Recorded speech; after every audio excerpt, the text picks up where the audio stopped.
और इस समय हमारे साथ बेहद खास मेहमान सचिन पायलट, उप मुख्यमंत्री राजस्थान, हमारे साथ जुड़ चुके हैं। सचिन, बहुत बहुत धन्यवाद समय निकालने के लिए। हमारे तमाम राज्य जो हैं कोरोना वायरस से चपेट में किस तरह से निकलें, उससे जूझ रहे हैं। पूरा देश एक तरह से जंग में लगा हुआ है। इस समय आपकी चिंताएं क्या हैं, या जहन में क्या ख्याल है, जो मंथन क्या चल रहा है? मुझे लगता है कि जब भी लॉकडाउन हम लोग उठाएंगे, उसके बाद जीवन को वापस पटरी पे लाने के लिए हमने बहुत कुछ सोच रखा है, लेकिन क्या हमारी योजनाएं जो हमने सोचा है ठीक वैसे ही होगा, या हमें और दिक्कतों का सामना करना पड़ेगा। आप लोग चर्चा कर रहे थे कैसे मौसम ठीक हो गया, वातावरण प्रदूषण से बचा हुआ है, सब कुछ साफ दिखाई देता है और आसमान भी बहुत नीला दिखाई देता है। लेकिन इसकी कीमत भी है। कीमत ये है कि फैक्ट्रियां बंद हैं, कारखाने बंद हैं, लोग रोजगार नहीं ढूंढ पा रहे हैं। तो बहुत मुश्किल एक चॉइस है, लेकिन मेरे ख्याल चुनौती भी ये है कि संतुलन कैसे बनाया जाए, क्योंकि हम किसी भी एक चीज़ को दरकार नहीं कर सकते हैं। राजस्थान के अंदर हम लोग चाहते हैं कि जब हम दोबारा वापस अपनी अर्थव्यवस्था को पटरी पर लेकर आएं और अपनी इकोनॉमी को रिवाइव करेंगे, तो उसमें कुछ अगर संभव हो तो मूलभूत परिवर्तन करने चाहिए। जो बेस्ट प्रैक्टिसेस हैं, जो रिफॉर्म्स हैं, जो टेक्नोलॉजी हमको आगे की तरफ दिशा दे सकती है, उस पर हम कर सकते हैं। क्योंकि हर चुनौती को हमें बहुत सूझबूझ के साथ उसका सामना करना है। मुसीबत का समय है, संकट है, कठिनाई है, पीड़ा है, लोग दुखी हैं, लेकिन जब उभर कर आएंगे तो सही रास्ता हम लोग इख्तियार करें, ये बहुत महत्वपूर्ण रहेगा। इसमें पॉलिसी इंटरवेंशन जरूरी हैं, लोगों का कंट्रीब्यूशन जरूरी है, लेकिन सबसे ज्यादा संकल्प शक्ति। अगर हम सोचेंगे कि हम दोबारा एक प्रदूषण फ्री भारत में रहना चाहते हैं, आने वाली पुश्तों के लिए एक ऐसा वातावरण छोड़कर जाएं जिस पर हमें गर्व हो, तो बहुत कुछ हमें उसके लिए चेंजेस करने पड़ेंगे, बिहेवियरल चेंजेस करने पड़ेंगे, और एक सोसाइटल जो एक हमारा वैल्यू सिस्टम है उसमें चेंज लाना बहुत जरूरी हो जाएगा। Sachin, one of the things that we are trying to look at is the road ahead. Cycling is such an important part in the lives of millions of Indians in our cities, in rural areas as well. But that fills a certain need for transportation. Do you believe that many others in our urban centers need to adopt cycling because it's helpful for the environment, it reduces pressure on public infrastructure, buses and the like? And to that end, what would you, as a senior leader in Rajasthan, say to people in your state to try and encourage this? What about infrastructure for cycling, which is missing in so many cities in our country? I think before we ask our citizens to make this huge choice from leaving automobiles and scooters and motorcycles and coming back to cycles, it'd be very important for us to at least create that infrastructure. I don't think we are a cycling nation as far as working goes. Everybody wants to go in anything but a cycle. So to create that change won't be easy. There have been some move. Our Minister for Transport in Rajasthan actually started a no vehicle day. One day a month, he said everybody should, not use vehicles, either cycle or just walk, whatever.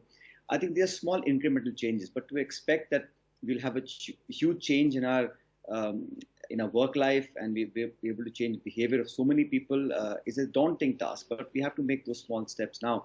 Now, I think it could be a good positive thing, but I think young people must lead that change. It's a little bit more difficult to change the attitudes of the older generation, but young people, I think, are more attuned to having this change of lifestyle. But first and foremost, we have to create. I think we'll certainly endeavor towards making that infrastructure available before we ask people to, shift to non-polluting with mode of transport like cycling. Right, Sachin, you're talking about how we need young people to make that change, and we need young leaders to actually drive them to make that change. I also wanted to just ask you, as Deputy Chief Minister of Rajasthan, and we're going to see the lockdown lifting, and we're going to see a lot of restrictions lifting come Monday. So what are your concerns going forward? I just think we should, as a community, as citizens, be responsible, because the governments, whether it's our government here or the government of India, is giving concessions for people to travel in green zone, orange zones, but one must really still maintain social distancing, still maintain precautions that we have to take.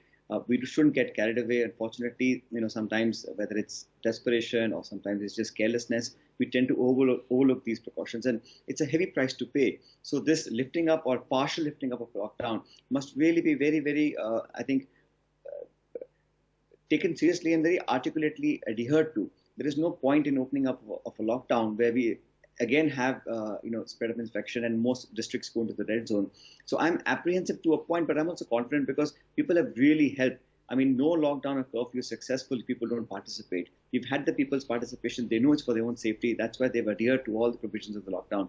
Now, coming this Monday, when it is partially lifted, I hope we are still able to maintain some sanctity of discipline, because look at a country like Sweden, for example.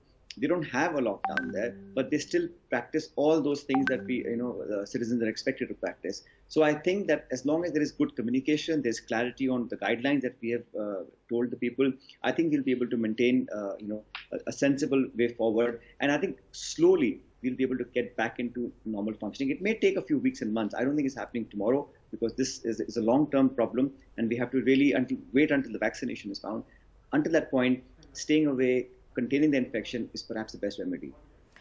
Sachin, मैं आपसे ई cycles के बारे में पूछना चाह रही थी कि क्या ई कॉमर्स में जो डिलीवरी सिस्टम है उसमें इस्तेमाल किया जा सकता है, लेकिन जब आपका मैं जवाब सुन रही थी, मैं आपसे ये जानना चाह रही हूँ, सोमवार के लिए क्या तैयारी है आपकी सरकार की? क्या क्या दिशा निर्देश आप लोगों को दे रहे हैं या अपने प्रशासन को दे रहे हैं? किस तरह से आप लोग आगे बढ़ रहे हैं? क्या कुछ आपके पास रोड मैप है अभी आप लोगों का? हम लोगों ने जो सेकंड फेज था वो एक मॉडिफाइड लॉकडाउन था, तो नगर निगम की जो सीमाओं के बाहर कारखाने, फैक्ट्रीज थी, उनको हमने चलने की परमिशन दे रखी है, अगर लेबर और वर्कर वहीं पर रहते हैं। खेती बाड़ी में फसल की कटाई चल रही है, सबको छूट है, मंडियों में लोग अपना अनाज बेच सकते हैं, तो हमने काफ़ी कुछ ढील दी है। लेकिन जो कंटेनमेंट जोन्स हैं, जो रेड जोन्स हैं, जहाँ पर काफ़ी इन्फेक्शन फैल रहा है, क्योंकि वो संख्या कम नहीं हो रही है, हम लोग अभी पीक तक नहीं पहुँचे हैं, लगातार संख्याएँ बढ़ रही हैं। सारी कोशिशों के बावजूद भी अगर संक्रमण फैल रहा है तो हम लोग कोई भी लापरवाही मैं समझता हूँ करने की स्थिति में नहीं है। लेकिन जो 4 तारीख के बाद का जो समय है, उसके लिए जो भारत सरकार की गाइडलाइंस हैं वो बड़ी विस्तृत हैं, लेकिन ऐसा नहीं हो कि इतना ज़्यादा कन्फ्यूजन हो, रेड, ग्रीन, ऑरेंज में लोग कन्फ्यूज रहें, कौन सी दुकानें, कौन सा इलाका खुला रहेगा, नहीं रहेगा। हम चाहते हैं कि जिला प्रशासन, बिकॉज नोडल एजेंसी जिला मुख्यालय होता है, जिले के अधिकारी जो हमारे हैं उनको हम चाहते हैं कि वो बिल्कुल स्ट्रिक्टली उन गाइडलाइंस को फॉलो करें, और जहां पर हम ढील दे सकते हैं निश्चित रूप से देने की कोशिश करेंगे। लेकिन मैं फिर कहता हूं, रेखांकित करता हूं कि हम ढील दें और उसकी बाद में बहुत बड़ी कीमत चुकानी पड़े, वो किसी के लिए भी फायदेमंद नहीं होगा। जी सचिन, आपने अपना समय दिया और हम उम्मीद यही करते हैं कि आपकी सरकार पूरी तरह से तैयार रहे और राजस्थान की जनता भी महफूज रहे। बहुत बहुत शुक्रिया हमसे बात करने के लिए।